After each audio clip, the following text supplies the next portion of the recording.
El novio desconocido, capítulo 7 de Bárbara Cartland. Por haber perdido a un marido al que nunca ha visto.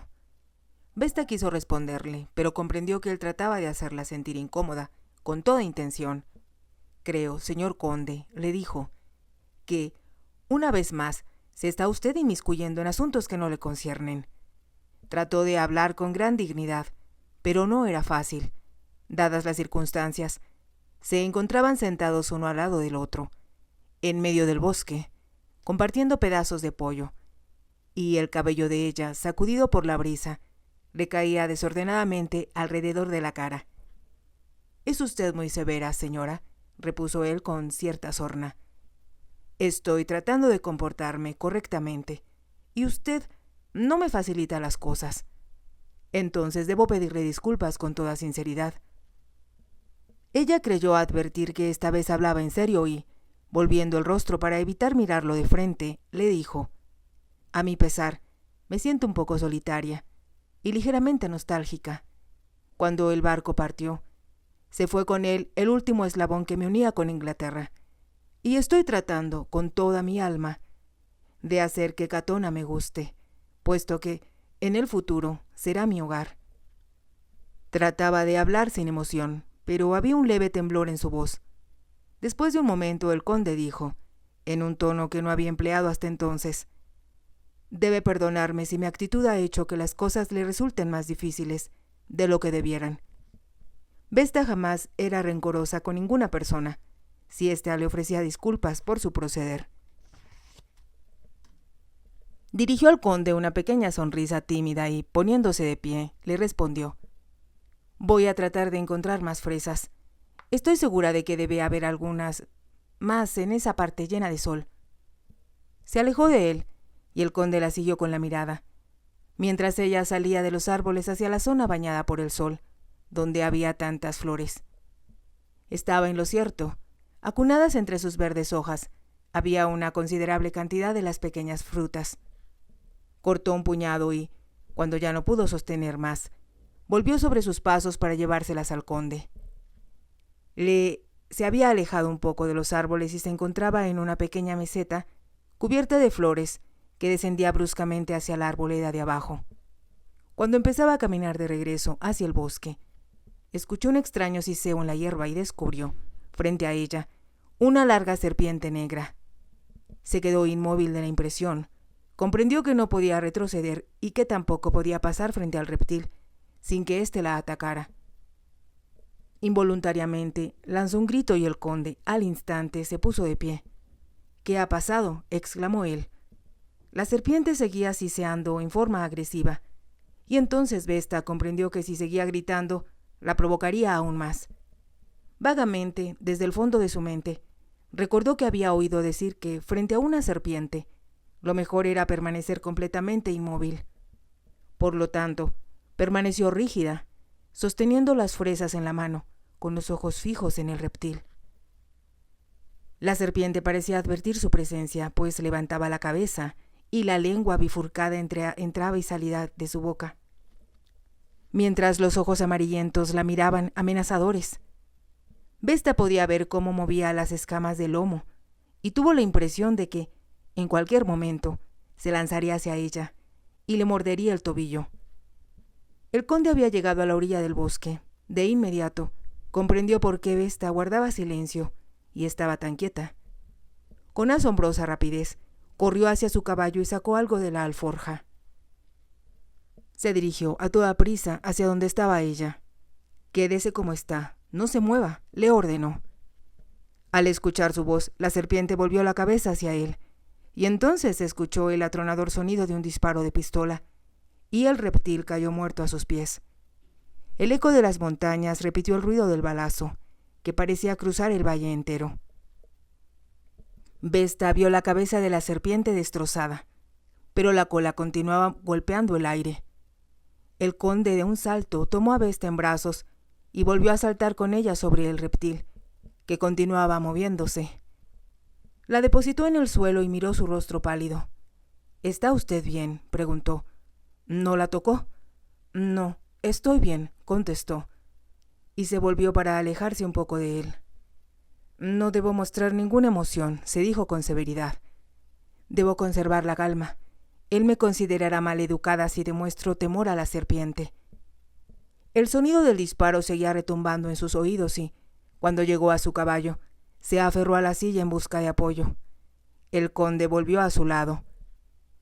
Se dirigió hacia su propio caballo y sacó de la alforja un cinturón de seda roja, como el que usaban los hombres de Jeno. Se lo puso y deslizó la pistola en él. Vesta se dio cuenta de que podía usarse tanto para portar una pistola como un cuchillo. El conde se dirigió hacia ella. Debía imaginar que podía haber serpientes en esta época del año, dijo enojado.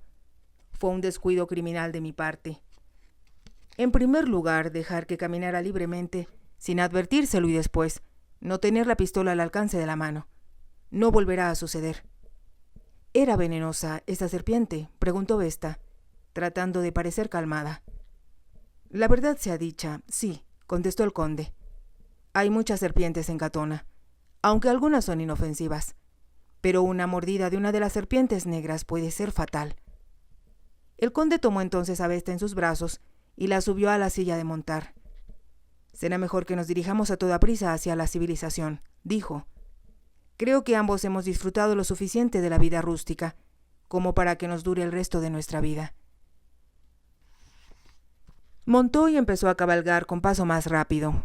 En esa parte del país crecían algunos árboles, junto a las rocas, y Vesta notó que el conde parecía mirar hacia adelante y a su alrededor, como si buscara algo.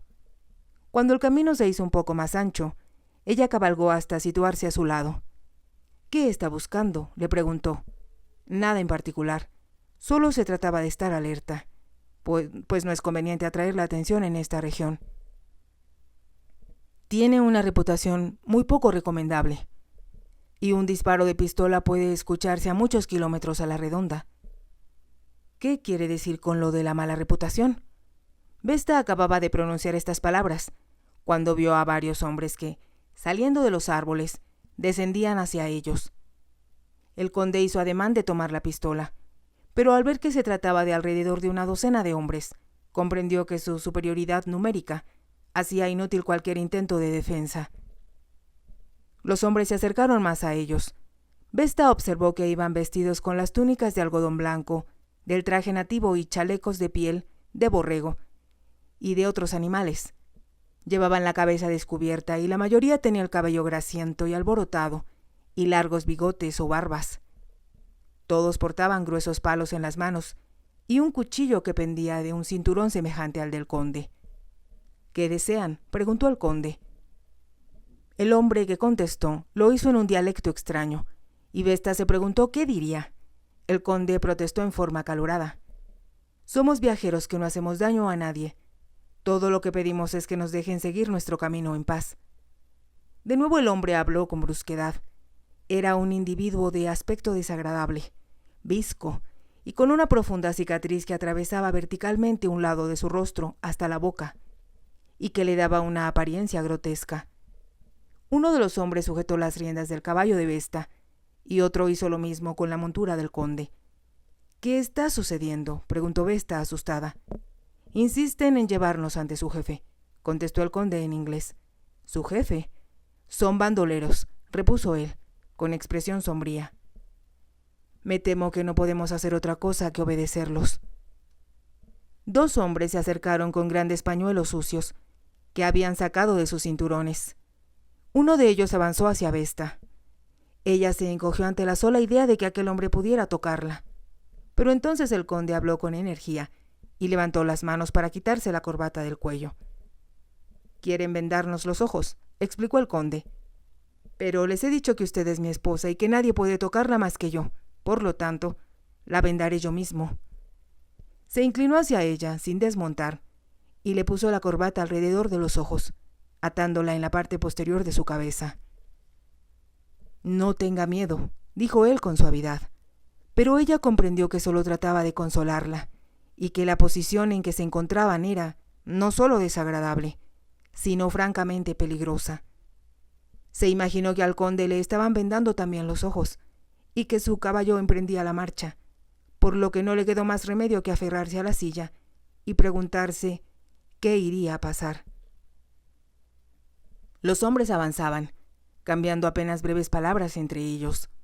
Como Vesta no podía verlos, el silencio de aquellos la alarmaba. Si los hubiera escuchado hablar, tal vez habría entendido alguna que otra palabra de su idioma. Poco después, se apartaron de la ruta que seguían ella y el conde, y comenzaron a ascender por la ladera de la montaña. Cabalgaban en forma zigzagueante. Tal vez, se dijo Vesta, lo hacían para apartarse de los arbustos. Pero después de una media hora fue evidente que los árboles habían quedado atrás, pues las cerraduras de los caballos galopaban con fuerza sobre duras piedras. Se preguntó, llena de temor, si habría un abismo al lado de ella, como aquel a cuya orilla habían tenido que cabalgar. El conde no habló con ella, pero Vesta estaba vívidamente consciente de que avanzaba adelante. En una ocasión, lo escuchó hablando con el cabecilla del grupo. Lo oyó mencionar la palabra dinero, y adivinó que el conde les estaba ofreciendo una suma por su libertad. Con seguridad nos han hecho prisioneros para cobrar un rescate, pensó. El bandolero contestó brevemente, con voz aguda, y aunque Vesta no entendió lo que decía, estaba segura de que había contestado que el jefe decidiría lo que debía hacerse. Continuaron avanzando, siempre cuesta arriba. Vesta sentía el sol candente sobre su cabeza descubierta y sobre las manos, pero súbitamente el aire se hizo más frío. La azotó una brisa helada, procedente sin duda de las montañas. Debemos estar muy arriba ya, pensó, pero continuaron subiendo. Los ponis gruñían a causa del esfuerzo y algunos de los hombres que los montaban respiraban pesadamente. Debían haber pasado varias horas, y aún seguían ascendiendo hasta que, a una orden tajante, los caballos se detuvieron. Vesta trató en vano de eludir las fuertes manos que, sujetándola, la bajaron del caballo. Inmóvil, indecisa, se preguntó si podría quitarse ya la venda de los ojos. Entonces, con una gran sensación de alivio, oyó decir al conde: «Deme su mano». Ella extendió el brazo, a tientas, hasta que encontró la mano que él le ofrecía. «¿Nos harán algo?», preguntó, y el conde notó que sus dedos temblaban. «Espero que no», contestó con una voz que denotaba su preocupación. Los hicieron caminar por el sendero, hacia adelante. Vesta palpaba el piso con los pies, tratando de no caer y hacer el ridículo. Alguien pronunció unas palabras y el conde le dijo a Vesta: «Ya podemos quitarnos la venda de los ojos». Ella se desató la suya rápidamente, lo que le produjo un gran alivio. Le llevó un par de minutos adaptar de nuevo a sus ojos a la luz, que no era la del sol, como esperó, sino la tenue claridad del interior de una caverna. Era una cueva enorme, oscura y grisácea, que se había formado en el interior de una montaña rocosa. Se alumbraba con la luz que penetraba desde una distante abertura, en lo alto, y con 2 antorchas encendidas. Lo que llamó más la atención de Vesta fue la gente que los rodeaba. El conde y ella se encontraban en el centro de una caverna, y los observaban 20 o 30 personas, hombres y mujeres, vestidos todos rústicamente, en el mismo estilo de sus captores. Había también varios niños pequeños, de cabello oscuro y aspecto enfermizo. Las mujeres eran tan poco atractivas que resultaba difícil catalogarlas como pertenecientes al sexo femenino. Un hombre, que parecía ser el jefe, sobresalía del grupo. Su elevada y corpulenta figura se elevaba por encima de las demás y sus cabellos mostraban algunos mechones grises. De ojos brillantes y astutos, marcaban su rostro varias cicatrices que demostraban a las claras que había participado en numerosas peleas, una de las cuales le destrozó la nariz, dejándosela deforme. Hablaba con brusquedad, pero el conde contestaba fríamente, sin emoción. Sin duda le estaba explicando que eran viajeros ordinarios, ocupados solo de sus asuntos personales. En una ocasión, el conde señaló hacia Vesta, aludiendo a ella sin duda como a su esposa. El jefe le hizo un chiste, riendo con gran entusiasmo, pero el conde no se dignó sonreír siquiera. Después, el hombre le dijo algo a sus secuaces y murmuraron todos entre sí. Uno o dos de ellos se llevaron la mano hacia los cuchillos que tenían en el cinturón y, por primera vez, Vesta sintió realmente miedo. El conde se volvió muy elocuente. Amenazaba, ofrecía, suplicaba, aparentemente sin resultados. De nuevo Vesta oyó la palabra dinero, que reconoció como tal. Pero tuvo la extraña sensación de que el jefe no estaba interesado. Al fin, después de interminables argumentos sin que se pusieran de acuerdo, el conde, obviamente, preguntó si podía explicarle a Vesta lo que sucedía. El jefe asintió con un gesto. Cuando el conde volvió la cabeza, ella advirtió en su rostro una expresión que la hizo temblar. «¿Qué van a hacernos?», le preguntó. «Yo voy a morir», contestó él. «Dicen que hemos violado su territorio y por lo tanto van a matarme». Vesta trató de hablar, pero las palabras se negaban a salir de sus labios. Entonces él agregó: «A usted le van a perdonar la vida, con la condición de que consienta en ser la esposa, que es una forma cortés de decirlo, del cabecilla que nos trajo aquí. Es el hermano del jefe». Por un instante, Vesta no acertó a comprender lo que le decía el conde. Entonces, al recordar al hombre visco, que tenía aquella cicatriz en la mejilla, dijo con voz suave pero firme: «Usted me matará antes de morir». No era una pregunta, era una orden. El conde, mirándola a los ojos, contestó: «De acuerdo». «¿Cómo lo hará?». «Me quitaron la pistola, pero traigo un cuchillo oculto en el cinturón». Ella aspiró profundamente. «Hay un lugar, creo, entre los senos», murmuró. «Lo sé. No me gustaría gritar frente a ellos. No, desde luego que no». Se dijo a sí misma que aquello no podía estar sucediendo. No podía ser cierto. Pero, extrañamente, se sentía muy tranquila. Era como si aquella tremenda impresión hubiera borrado todo sentimiento y ya no le importara morir. «Les pediré», dijo el conde, «que me permitan despedirme de usted. Esperarán que nos hagamos juramentos de amor y gestos dramáticos. Es el tipo de cosas que ellos disfrutan». Volvió la cabeza hacia el jefe. Le llevó algún tiempo decir lo que quería y la respuesta del jefe fue igualmente extensa. El conde se volvió hacia Vesta. «Nos ha concedido 3 minutos para decirnos adiós. Quiero que haga esto. Desabotónese la chaqueta y ponga los brazos alrededor de mi cuello. Así disminuirá el movimiento de mi mano cuando saque el cuchillo del cinturón. Cuando lo tenga listo, me inclinaré a besarla y atacaré al mismo tiempo. ¿Entiende?». «Entiendo», dijo ella, con los ojos fijos en los suyos. Se desabotonó la chaqueta y, estrechándose contra el cuerpo del conde, le echó los brazos al cuello. Era la primera vez que había estado tan cerca de un hombre y, por alguna razón, no lograba comprender que sería también la última. Podía sentir los latidos del corazón del conde y notó que, mientras la rodeaba con un brazo, se palpaba afanosamente la cintura, comprendiendo entonces que acababa de sacar el puñal del cinturón. «Debemos seguir hablando», dijo él. «No nos entenderán y se imaginarán que nos estamos diciendo palabras de amor». «¿Cómo lo matarán a usted?», preguntó ella. «Con los cuchillos, pero cuando uno va a morir, de todos modos, ¿qué importa eso? Se asegurará, sin que le quede la menor duda, de que estoy muerta, antes que le hagan algo a usted, ¿verdad? No resistiría a permanecer viva con ellos. Le prometo que morirá y que no sentirá dolor alguno». El jefe habló y sus ademanes indicaban que los estaba apresurando. Todos en la caverna se habían acercado a ellos, los hombres, las mujeres y los niños.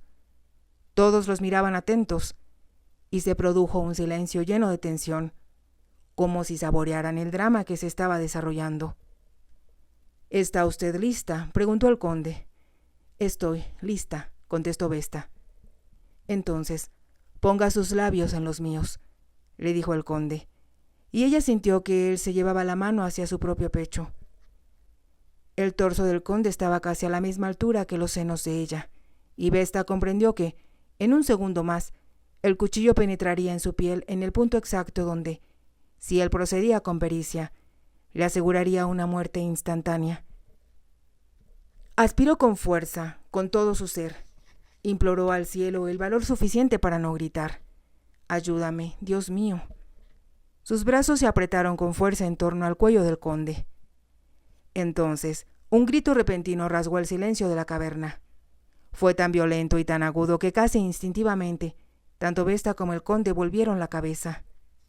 Fue una mujer quien gritó, y señalaba con el dedo no hacia ellos, sino hacia un niño que se encontraba al lado. Era un niño como de 1 año y medio, flaco y pequeño para su edad y, en ese momento, tenía el rostro escarlata y los ojos desorbitados. Era obvio que se estaba asfixiando. Por un momento, todos se quedaron mirando a la criatura, mientras el eco de la tenebrosa caverna repetía la voz de la mujer, que seguía gritando. Rápidamente, sin pensar, Vesta retiró los brazos del cuello del conde y levantó al niño del suelo. Lo puso boca abajo y lo sacudió ligeramente. Lo mantuvo suspendido en el aire unos instantes y entonces algo cayó de su boca y rodó al piso. Era un guijarro. La mujer se había quedado silenciosa al ver que Vesta levantaba al niño, por lo que todos los presentes pudieron escuchar con la mayor claridad la caída del guijarro. La mujer que había gritado se agachó para recogerlo. Si te ha gustado, te invito a que te suscribas, a que me regales un me gusta y actives la campanita para que puedas seguir escuchando esta historia. Gracias.